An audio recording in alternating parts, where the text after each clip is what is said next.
Honestly, I think I should have saved the shutter for at the end for when I saw June again.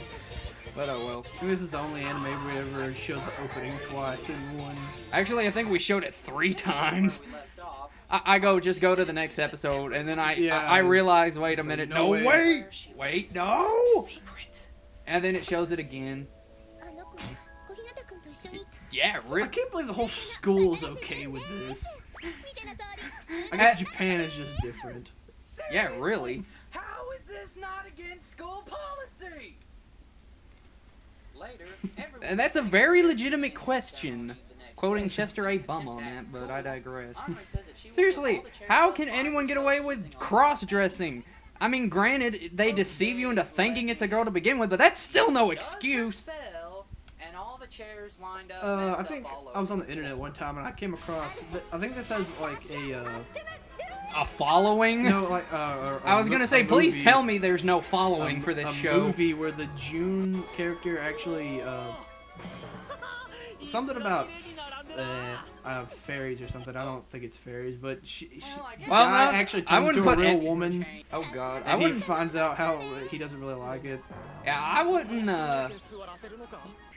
I wouldn't put it past this series, to be honest with you. I think that was a pretty good joke. I set that up really well.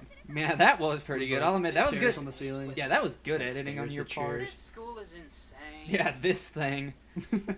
So then the next day, it's honestly, at that point, I was kind of tired, and just remembering the show itself was, like, exhausting me, so... Was this the one where we did 2 reviews in 2 days? Oh, no. That was, Was that Midori Days? No, that wasn't even Midori Days. That was the 2 we did over the holidays, Ninja Nonsense and School Rumble. And the reason because Chris wanted us to review them.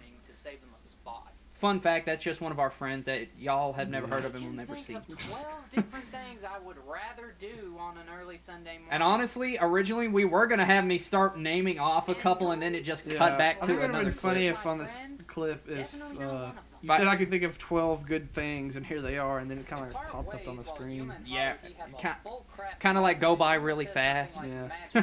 A lot of jokes you think of right when the thing's completely over with and Drew's not over, and it's like, we can't refilm this, but this sounds really funny. But I'm kind of like the bull. You mean like the bull crap moment? Yeah. Yeah. Didn't I just like say that on the fly? Yeah. Yeah. I don't regret saying that because it came out pretty funny. So they have a bull crap moment. And then it starts to rain, and Henri tries to make a force field to block it out. I'm gonna be honest, I don't know what the hell that thing is she's carrying. It's like a staff wand. Oh, and this part, if you notice the change in lighting, we had to stop filming for the night, and so we started filming again in the morning. And here's the 3rd time. And your brain just...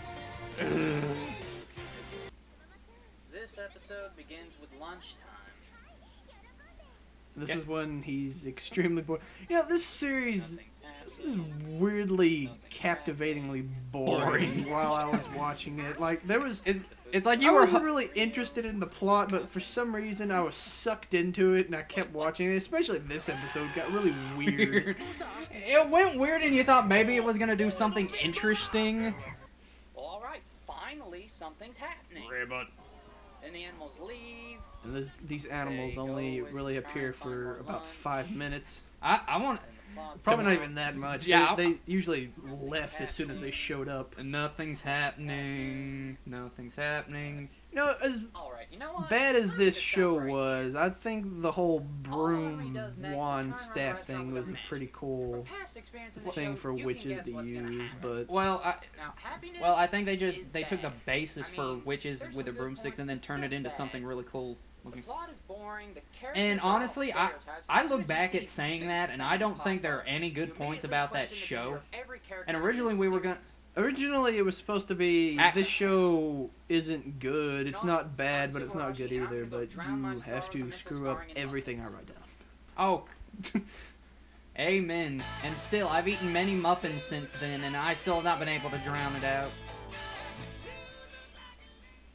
Also, another fun fact. This is probably one of my favorite Productions moments. Yeah, we figured, you know what? It's like, what are we gonna use for the yaw moment? And then I think, oh, dude, let's just go ahead and use Jim Carrey opening the door back and forth. Yeah. Since we're already using a clip of him having a mental breakdown, let's go ahead and do it again. So anyway, that song, "The Dude Looks Like a Lady," originally it was gonna be just the opening of the show, and then Trey suggested. Well, no, before that, it was gonna be you were kind of like falling in love with June as it went through, and then when I found out, I was so heartbroken, and then it shows a picture a third time, and then I'm like, I love June. And it was gonna be David Bowie's "Dude Look." Not David Bowie. It's Bon Jovi. Oh yeah. I get those two mixed up. It was going to be "Shot Through the Heart." Yeah. And then Trey said that doesn't really make sense. And then I argued with him for a while, and then finally he won, and we used "Dude Looks Like a Lady." And honestly, that argument seems pointless now, but because it worked out great. Yeah, it worked out pretty good. Yeah, and we talked a lot about this one, so I guess we'll just see again after we record the next video, or the... I guess we'll start working on the next video, or do we want to maybe think of another commentary? Probably do some more commentary. Alright, sounds good. Later, guys. Bye.